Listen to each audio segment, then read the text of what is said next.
Hi, I'm Dr. Samantha Johnson. I am the creator of the Layman's Doctor, a holistic brand a holistic medicine brand focused on bridging the gap between healthcare workers, patients, clients, and the health system. I am a doctor based in Jamaica. However, the information or the things I'm talking about in these videos I think would be very beneficial for persons locally, regionally, and internationally. I have decided to create a series called A Branding Guide for Healthcare Workers, where I talk about different aspects of branding and social media for healthcare workers, not just doctors, but nurses, physiotherapists, pharmacists, drug techs, med reps, all sorts of people who are interested in talking about their career and promoting themselves on social media. I also am interested in creating a personal brand. Like, I have a personal blog, but I'm very much casual about that at the moment. However, a lot of these principles are definitely useful for them. So I really like to talk about principles. You may find that there's some very specific videos for healthcare workers, but trust me, there are gonna be lessons in a lot of things. So even if you're a healthcare worker and you want to be more active on social media, you're interested in creating content, you're interested in creating a brand, this series is also for you. So let's jump right in. I am going to talk about giving patient advice online. Very daunting, right? And the reason again why I want to have this conversation is so that we can have put a little bit of thought when we talk about giving advice online. And it's not something new. It's something that a lot of us do, a lot of healthcare workers do, and we see a lot of videos on it, a lot of long form posts on it. We see places like WebMD also write about patient advice and whatnot. We are in the era of social media and the internet where there is a lot of information out there.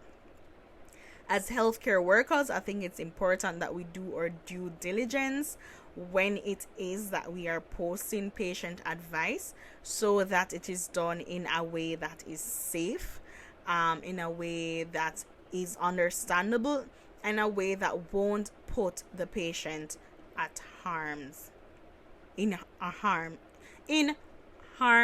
It's like at harm, or in I don't know what that word is. But anyways, let's jump right in. What is the difference between patient education and patient advice? Patient education, and I did do a video about that, is giving just information in an understandable way about a certain topic. Now, patient advice has way more to do about actionable steps. It's what can be done, or what should be done, or what may be done, however you say it. A lot of times there is overlap, and a lot of times the difference can just be based on how you phrase the word, how you phrase the topic. That's a lot of times what the difference can be, right? So should healthcare workers give patients advice on their social media and online? Well, we're already doing it, so why not? There is definitely a place and a time that it can be done, and everything has to again be taken within context.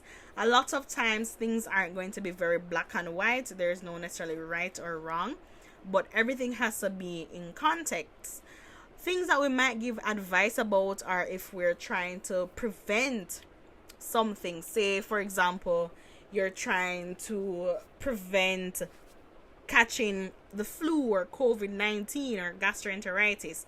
You might talk about wearing your mask, how to wear your mask, hand washing, how to properly prepare food. Now, that is giving advice, and that is giving advice in a way that you're trying to prevent.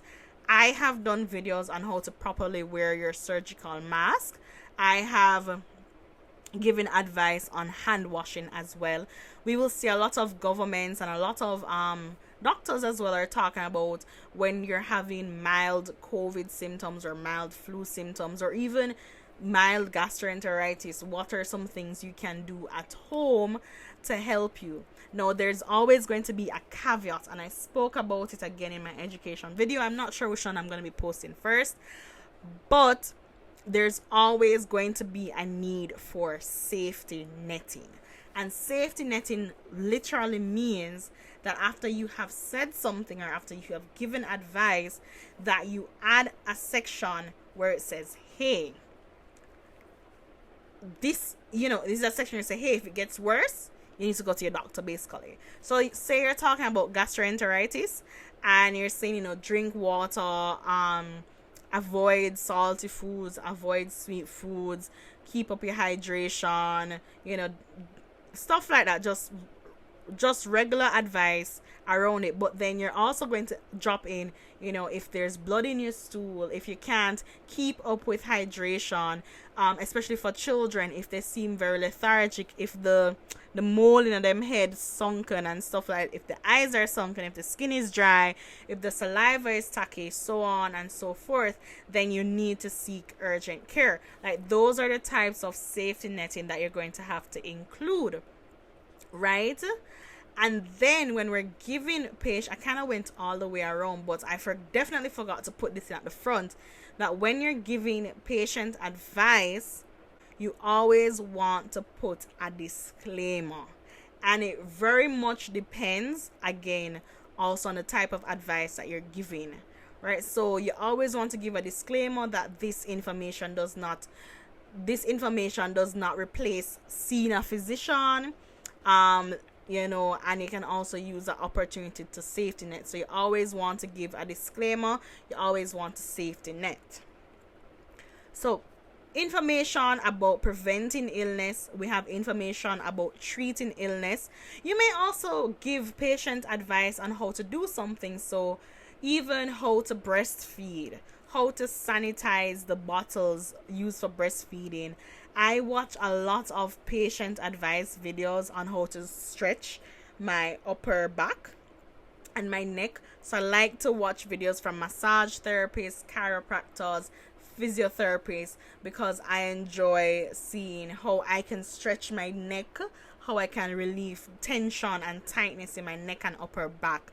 And even those you might think, oh, I don't need to put a safety net there, you still do, because even with something like how to breastfeed, but if you're still not getting it, or you're still not comfortable, or you think that you may not be breastfeeding sufficiently, this is something that you can bring up at your 6-week visit or with your pediatrician, so and so. So you always want to safety net no matter what. How do we give patient advice? And again, this is going to be completely up to you and what platforms you're comfortable with. And again, I promise that I will do a video on the best type of content or the best type of media to post on various social media platforms, both as a user and as a consumer. Listen, you don't have to use healthcare worker specific videos to help you with healthcare worker branding. A lot of this has to do with principles. So you have to decide, how do you want to give this advice? A lot of my patient advice is given through my blog primarily, and my podcast mostly has to deal with conversations. I oftentimes don't really give advice on my podcast. It's more talking about COVID, talking about international medical graduates and how to study abroad. We'll talk about experiences and of various healthcare workers. So that's really what my podcast focuses on. And I have no kind of delved into more patient education, because I am trying more now than ever to get back into posting and get back into being deliberate about my content and reaching my audience and living up to the principles of the layman's doctor. So it's really going to be dependent on where you want this information to be. And at the same time, when you're posting patient advice, you want that advice to be relevant. You want that advice to be clear. And I will not stress enough that you will want to safety net and add your disclaimer to that advice. At no point do you want someone to say I did not go here because I was told I could manage it like this from XYZ website or XYZ social media post and so on.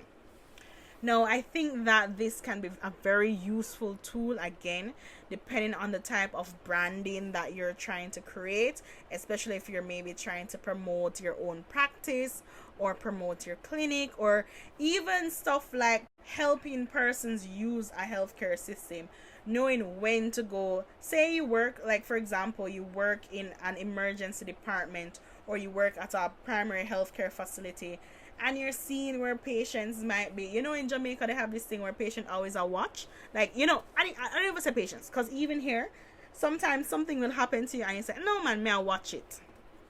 Right?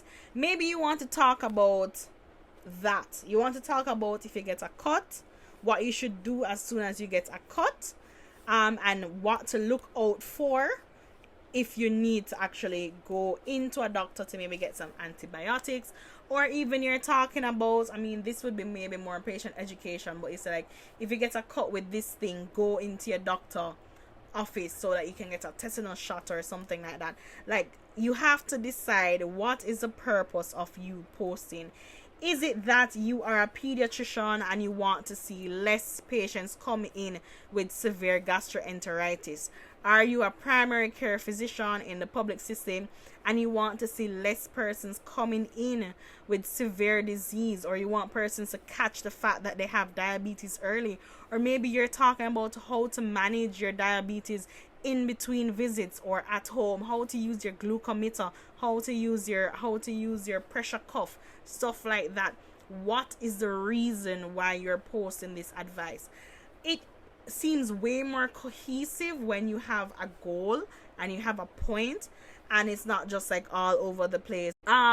She has a YouTube page, Blog with Mo. I can't remember what's her. I'll write her YouTube. I kind of got distracted. I will write I'll write her YouTube name somewhere here, and I'll link the video in my description about where she talks about niching down. And you can definitely have more than one niches, but what I got from it is, when you're niching down, you kind of want to talk about something and maybe flesh that out before you maybe go on to try something else. And you, again, as I said, it's not a one size fits all, but what I'm saying is, if you're going to talk about preventative medicine, maybe post a few things about preventative medicine instead of just one post about preventative medicine, one post about breastfeeding. And then also you see where persons will use the dates. So, October will be about breast cancer.